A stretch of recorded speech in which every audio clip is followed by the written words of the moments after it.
Hello friends, Bindal law associates में आपका पुनः स्वागत है। मेरे बहुत से दोस्त आजकल कह रहे हैं कि रियल एस्टेट में पैसा लगा दो। इस समय रियल एस्टेट मार्केट फिर से बहुत बूम पे है। वाकई में मैंने नोटिस किया तो मैंने देखा कि कोरोना पीरियड खत्म होने के बाद जिस तरह से इकोनॉमी बूम पे आई, उसी तरह से रियल एस्टेट का मार्केट इस समय बहुत चढ़ाव पे है, बहुत बूम पे है। रोज हर रियल एस्टेट के पैसे बढ़ जाते हैं, लेकिन इस बूम के मार्केट में आपको होशियार रहने की जरूरत है, क्योंकि जो बिल्डर और कॉलोनाइजर्स होते हैं वो इसका फायदा उठाकर आपके पैसा हड़पने की पूरी कोशिश करते हैं। बिल्डर और कॉलोनाइजर्स को कंट्रोल करने के लिए गवर्नमेंट ने एक रेरा अथॉरिटी बनाई और उस रेरा में कुछ प्रोविजंस दिए जो हर बिल्डर पे लागू होते हैं। मैं इन प्रोविजंस के बारे में आपको बताता हूं, जिससे कोई भी प्लॉट, फ्लैट या अपार्टमेंट बुक करते समय आप ये देख लें कि इन कंडीशंस को फॉलो किया जा रहा है या नहीं किया जा रहा है। सबसे पहली बात, हर प्रोजेक्ट जो बिल्डर बना रहा है वो रेरा में रजिस्टर्ड होना जरूरी है, कंपलसरी है। जब रेरा में रजिस्टर्ड हो जाएगा तो अथॉरिटी से, जो डेवलपमेंट अथॉरिटी है, उससे नक्शा पास होगा, उसका वो झंझट भी खत्म आपका। रेरा एक्ट में ये कंपल्शन किया गया है कि जो बिल्डर है वो टोटल कॉस्ट ऑफ फ्लैट का 10% से अधिक एज एप्लीकेशन अमाउंट नहीं ले सकता। 10% से ऊपर अगर वो लेगा तो पहले उसको registered agreement in favour of allottee करना पड़ेगा, उसके बाद ही वो 10% से अधिक का अमाउंट एप्लीकेंट से ले सकता है। तो इस बात का ख्याल रखिएगा। कभी कभी क्या होता है कि बिल्डर अपना प्रोजेक्ट फेल हो जाता है, इंसॉल्वेंट हो जाता है, कोई और प्रॉब्लम हो जाती है, तो अपना प्रोजेक्ट किसी थर्ड पार्टी को ट्रांसफर कर देता है। तो रेरा ने कहा है कि कोई भी बिल्डर, कॉलोनाइजर अपना प्रोजेक्ट थर्ड पार्टी को तब तक ट्रांसफर नहीं करेगा जब तक कि अलॉटी, 2/3 अलॉटी की कंसेंट इन राइटिंग नहीं ले लेगा। जितने भी अलॉटी हैं वो इसमें कंसेंट देंगे और तभी वो प्रोजेक्ट ट्रांसफर होगा। प्लस इस बात की इंफॉर्मेशन वो रेरा को भी देगा, रेरा अथॉरिटी को भी देगा।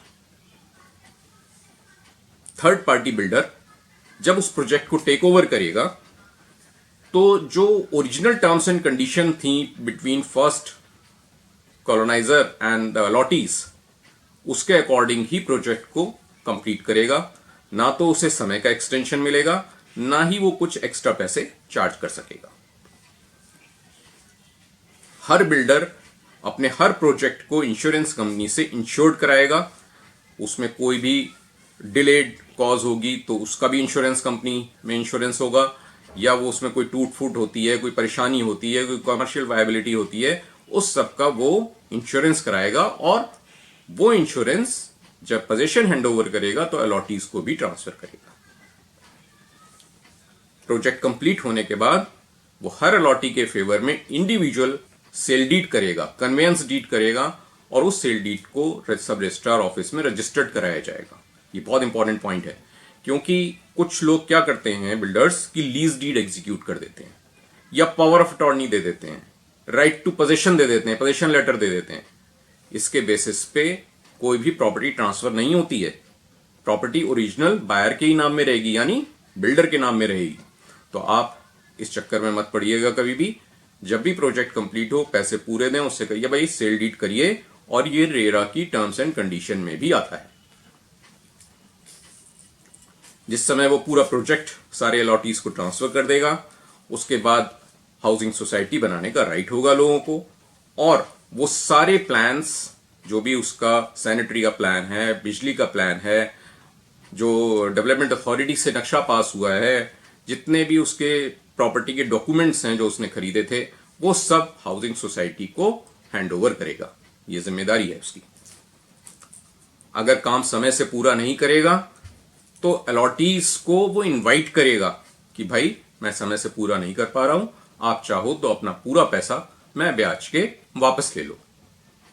वो करेगा या नहीं करेगा, अलॉटी को ये राइट मिल गया कि वो अपने प्रोजेक्ट से, उस प्रोजेक्ट से पैसा वापस ले ले, अगर वो टाइम से पूरा नहीं कर पा रहा है तो।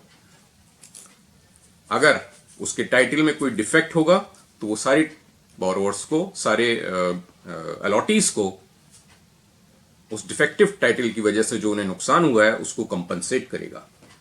और एक बहुत खास बात दोस्तों, जितने भी ब्रोकर्स इन्वॉल्व हैं किसी प्रोजेक्ट में, रियल एस्टेट एजेंट्स या ब्रोकर्स, उन सबको भी रेरा में रजिस्टर्ड होना कंपलसरी है।